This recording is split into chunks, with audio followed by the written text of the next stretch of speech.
Yo, what's up guys, welcome back to another video. This is a reaction to the most terrifying cults to ever exist. And it's from this channel, Good Enough, and this channel is now blowing up. I mean, I feel like I've reacted to every video that he's posted. But yeah, in the last few months, this channel has just been doing very well, which is good to see. But yeah, cults are definitely one of those things that you don't want to be part of, for starters. I don't know why I said that. But yeah, there's some very strange cults out there. Any cult is somewhat strange. I feel like there's probably a lot more innocent ones. Maybe cult is a word that you associate with this big, scary group of people. But I feel like maybe sometimes then they're just innocent sort of groups. I don't really know. But to my knowledge, they're all pretty weird. And then there's very weird. Like it's probably going to be mentioned. There was that one cult. Was it called a cult? It was like the person who told them all to. Don't want to say the words. And then they all took a tablet, went to sleep forever, and they were just found in like this room or something. Like they were all just dead. And I think that was from a cult. I can't fully remember what the name of that thing was. I think it was in like a Mr. Ballin video or something. But we're gonna check this out and see and learn about these cults. And that's pretty much it. Let's jump into this. Let's start with the strange and slowly work our way towards the most terrifying ones on the list. Number 7, the Russian Doomsday Cult. The Russian Doomsday Cult would make international news in November of 2007, when around 35 of their members barricaded themselves inside of a small cave in Russia's Penza region. And when authorities went down to investigate and remove them from the cave, the cult members would respond by threatening to blow themselves up. With some of the members even bringing their children inside of the cave, police were left with no option but to wait them out. But before I tell you how this all ends, let's first cover the origins of this mysterious group and how they got to that point. The cave dwellers were originally part of the Russian Orthodox Church, but they would end up leaving the church when a self-proclaimed prophet named Pyotr Kuznetsov convinced them that the world would soon be coming to an end. Pyotr would refer to his new followers as the Chosen Ones, which made them feel special. Pyotr would ban his followers from eating processed foods, watching TV, or handling money.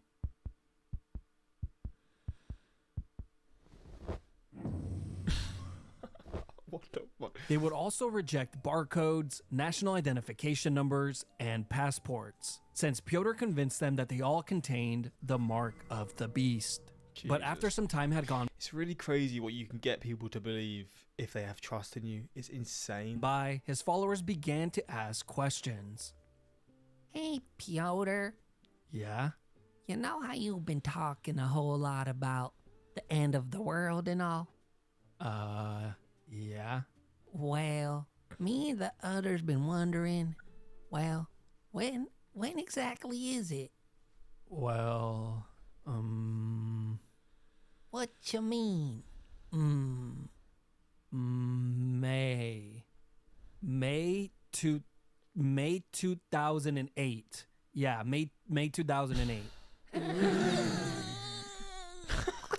Which was 6 months away. The group was then instructed to enter a small cave and patiently wait for the world to come to an end. The cult members entered the cave in November 2007, but conveniently enough, Pyotr would not be joining them. Instead, he had convinced his followers that since the world was ending, they would no longer need their personal possessions. With authorities speculating that he was busy selling off his followers' belongings, he was quickly arrested and taken into custody. If only he could have predicted his arrest.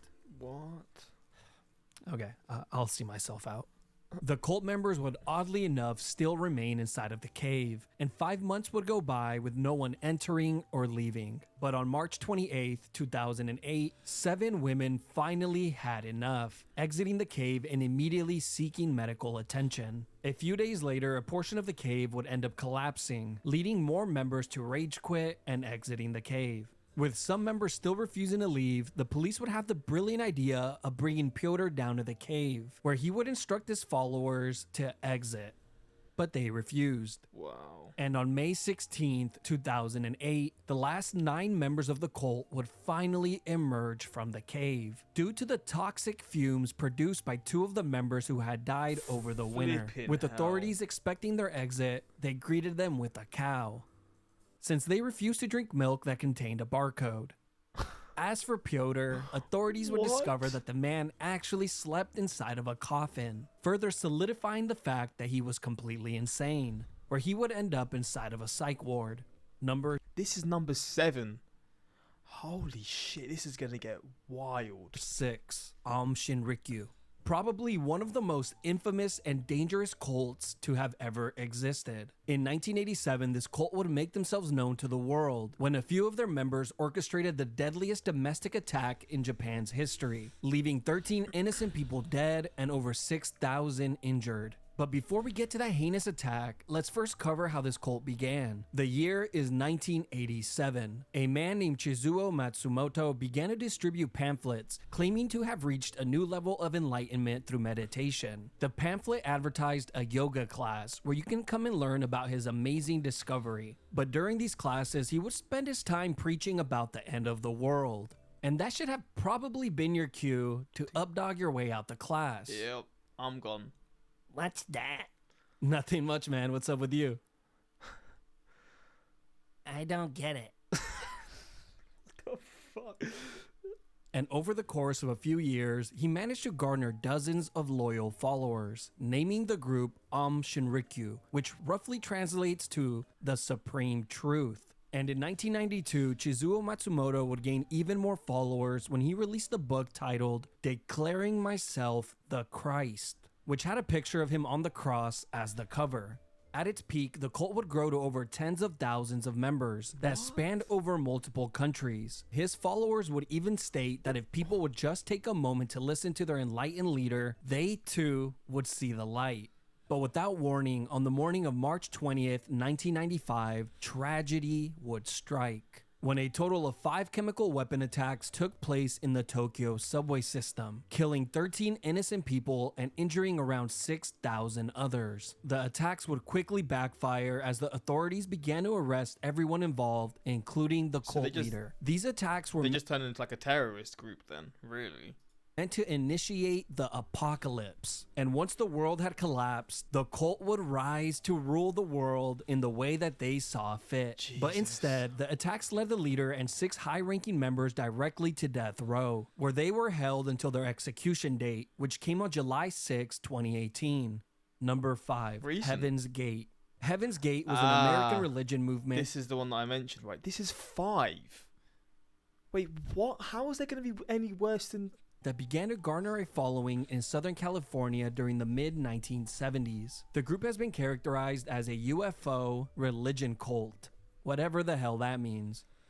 The followers of this cult believed that they could transform themselves into immortal extraterrestrial beings once they rejected their human nature, something that Crazy. they would refer to Crazy that people can be convinced this stuff. It's insane. You got some trust from someone, you can convince them anything. Like, it's wild how this can be done. as reaching the next level, which I guess they ultimately did, but more on that later. The group was started by Marshall Applewhite and Bonnie Nettles, who after confiding in each other would come to the conclusion that they were the 2 witnesses described in the book of Revelation, which would make them prophets. Fully convinced, they would attend church groups where they would present themselves as the 2. And I could only assume how funny that must have been. He broke the bread and gave it to them, saying, this is my body. Excuse me? Yeah? Sorry to interrupt, but I just want to let you guys know that, well, we are the 2. What does that mean? Like, the 2. I'm not following. You know, like what 2? The 2 from the book of Revelations? Right. Get a load of this guy. That's funny. But somehow the 2 would begin to garner a following when they began to hand out flyers advertising their seminars, like this one, claiming to be from the next level, leaving their higher being self to come down to earth to help others. And somehow they managed to recruit around 39 loyal followers. Now, one of the strangest and most terrifying thing about this cult was the fact that all male members were required to be castrated, which we can all agree is a wild thing to just throw out. The group would first try to Wait, castrated by cutting their... What? Oh my fucking god. To do the procedure in-house, almost killing one of their members. So all future castrations would take place at the local hospital. The group would be left in complete shock when one of the two founding leaders, Bonnie Nettles, would suddenly pass away. This would cause the entire cult's belief system to collapse, since they originally preached that all members were to ascend alive inside of a UFO. So Applewhite made a few adjustments to their beliefs and would come to the conclusion that only the person's soul would be taken by the spaceship. 12 years would go by, and the members of Heaven's Gate grew tired of waiting. And on March 26, 1997, the San Diego County Sheriff's Department would discover a horrifying scene. Inside of a rented mansion laid 39 lifeless bodies, including the cult's leader, bringing Applewhite's revelations to fruition. And in his own words, the members of Heaven's Gate had finally graduated. Number 4, the Branch Dividians. This is one of the most insane cults to have ever existed. The Branch Dividians were an apocalyptic Christian cult founded in Texas in 1935 by a man named Victor Houteff. And in 1957, the cult would purchase 941 acres of land near Elk, Texas, where they would build a large community that would serve as their home and headquarters. But things wouldn't really start to heat up until 1987, when a man named David Koresh would take over as the cult's leader. And he was, of course, you guessed it, a self-proclaimed prophet. According to David, he was appointed by God as a prophet with the task of bringing the day of judgment. But David's downfall would start when he began to illegally collect and stockpile dozens of guns and thousands of rounds of ammunition, since he was preparing for the upcoming apocalypse. And on February 28, 1993, federal agents would arrive at the cult's doorsteps with a search and arrest warrant in hand. But the Davidians' cult members had no intentions of allowing them inside or arresting their leader. And within moments, gunshots began to go off. In the gunfire, 4 federal agents and 6 Davidians would end up losing their lives. But this was just the beginning. What? The cult members would go on to barricade themselves inside of their compound for 51 days. But eventually, the FBI was given the green light to enter, firing multiple tear gas canisters inside, and shortly after, the entire building would erupt in flames. And to this day, no one really knows who started the fire, but after it was lit, the standoff would end within the hour, with 76 Davidians and their leader perishing in the fire or by smoke inhalation. And for the high-ranking cult members who managed to escape with their lives, they would end up inside of a cell. Number 3, Order of the Solar Temple. This apocalyptic cult would make national headlines on October 4th, 1994, when 2 fires would break out in Switzerland. Okay. In Switzerland, the country that is the most neutral place in the world. And there's a cult here. Okay, what's going to happen here? Switzerland, one at a farm and the other in a chalet. When the paramedics arrived at the scene, they would discover a total of 48 burned bodies across both locations. They had all been wearing white cloaks, but strangely enough, some of them also had a plastic bag. That sounds very familiar to... What's that film? The cult film, the really recent one that was in like Sweden or something. Weird ass film. It's reminding me of that. Bag over their heads. They were all laid out flat on the ground and in a circle. One of the sites was even surrounded by mirrors and the cult's symbols. On arrival, officers would also discover that the fires had been ignited with a remote control device. And since this was the early 1990s, they were clearly showing off. But these fires wouldn't be an isolated incident. In fact, this was just the beginning. 1 year later, on December 15th, 1995 in France, 16 burned bodies would be discovered, laying in the formation of a star. Then 2 years later, on March 22nd, 1997, 5 more members would be discovered in Canada. They were yet again set ablaze by a remote-controlled device. Now, here's the terrifying part. Remember those plastic bags? Well, apparently multiple cult members refused to drink the poison on the night of the sacrifice, where they were then held down against their will and had plastic bags placed over their heads. This was not a choice. Everyone had to participate. What? The reason why these cult members took part in these rituals was because they believed that the end of the world was near, and by leaving Earth, That is horrible. What a fucked way to go, man. What? So they're realizing right at the end they don't want to die. bit too late for that. I mean, it's quite sad that you went for that because you've been brainwashed into believing this stuff. But if only you, it's hard to say. I mean, I couldn't see myself getting convinced like this. But I feel like a lot of people that will end up being in these groups will probably have been somewhat normal. Like, just could have been someone you wouldn't have expected, you know. So I mean, it's easier to say from this perspective, but it's just wild to see these stories. And then you realise as you're about to be killed, you don't want to die or whatever, and now you're just forcibly killed. Crazy. Souls would ascend to another planet, inevitably escaping the apocalypse. Number 2, movement for the restoration of the 10 Commandments of God. Could they not have thought of a shorter name? Now, this will probably be one of the most tragic endings to a cult that you will ever hear. But before I tell you how this all More tragic than what we've seen. ends, let's first cover the cult's rise and beliefs. This was a religious movement that took place in Uganda from 1989 through the early 2000s. The group would claim to be a religious movement, garnering around 5,000 members at its peak. However, the rest of the world would categorize this group as a Doomsday cult. The cult's beliefs were very simple. Members were strictly to follow the 10 Commandments. They thought that by doing so, they would escape the coming apocalypse. They actually feared breaking the commandments so much that a lot of the members outright refused to speak and would instead communicate using sign language, adapting the classic winning strategy of you can't lose if you don't play, which is a strategy that I have been using for years, making my friends absolutely jealous since they say stuff to me like, you literally don't even leave the house, you don't do anything anymore, and what happened to you? But don't worry, those are just words. It's so much better to know that you remain undefeated. The leaders of the cult would even claim to be able to directly talk to God and being told when the world would come to an end, placing the date on December 31st, 1999. As soon as this date was announced, the cult members erupted in a frenzy, selling their livestock and all of their belongings for very cheap. The leaders would then instruct their members to give all of the money to the movement, which they gladly did.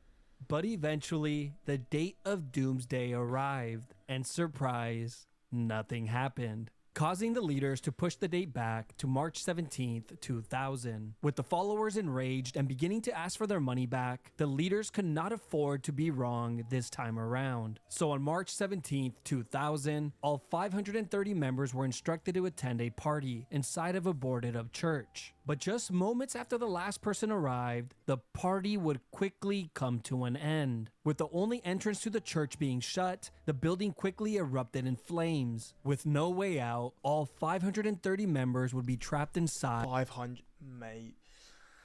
Fucking hell. This seems a bit more like Midsummer. I mean, I guess they all do at this point because that is one messed up film, but fuck, man. Fuck. And slowly burned alive. Police would later discover that 2 of the 5 cult leaders never attended the party. And just 4 days after the church fire, police would investigate all of the cult's properties, discovering an additional 395 bodies. The bodies of members that had been poisoned just days before the party, raising the total body count to over 900. The 2 cult leaders that are believed to have orchestrated these attacks managed to escape the country before being captured. And to this day, they remain free. That's infuriating, you know, that's pissed me off. Number 1. How can it get worse than that? I don't know how it can get worse than this. Fuck. The People's Temple. This cult would become one of the most talked about tragedies in all of American history. With countless of documentaries made on the subject and word of a new movie currently in the works, it really goes to show just how much of an impact this cult has had on society. It would all begin in 1954 in Indianapolis, Indiana, when a communist man named Jim Jones opened up his own church, attracting people by offering healing services, claiming to heal all sorts of diseases. In the coming years, Jones would garner thousands of loyal followers, secretly using religion to further his political ideology. After a while, Jones would begin to get criticized for his views, leading him to move to California in 1965. And by the early 1970s, he had established the temple's headquarters in San Francisco. Old members would be tasked with recruiting, leading to massive growth. And eventually, they would reach thousands of members. Hey, Yeah? What's up? Do you like Jesus? What? Like our Lord and Savior Jesus? Yeah, Yeah, I guess. He's cool. cool. Want to like him with us? I'm okay, man. Thanks. Why? I'm okay, brother. Appreciate the offer, though. Why? Just keep it moving, man. Why? Brother, try someone else. Why? All right, man, you're ridiculous. Just give me the flyer. Why?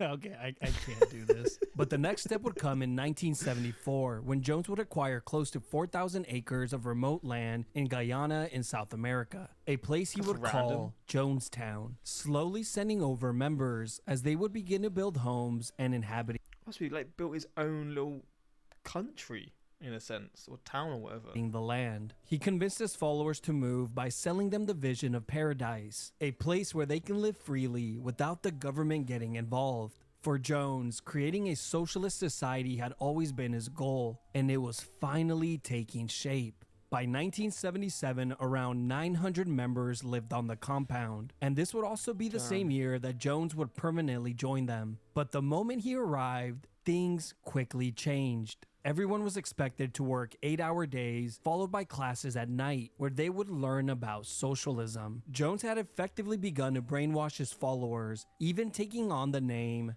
Father.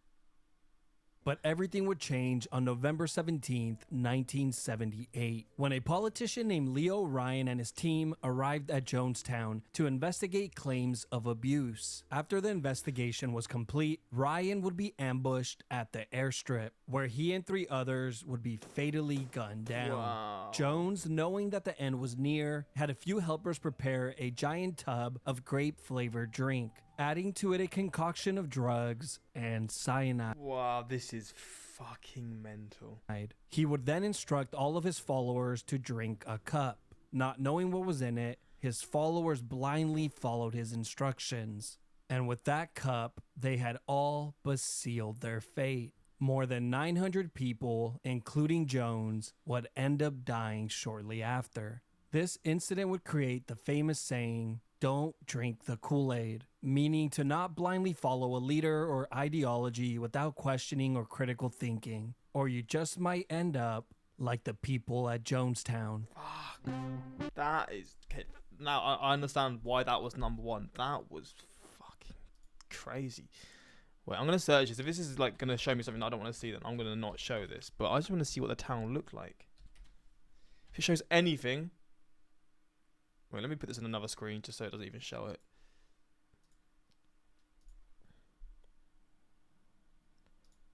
Oh yeah, I can't show that. Oh yeah, I can't show that. Oh my god. Flipping hell. I've never heard of this place before. Jonestown.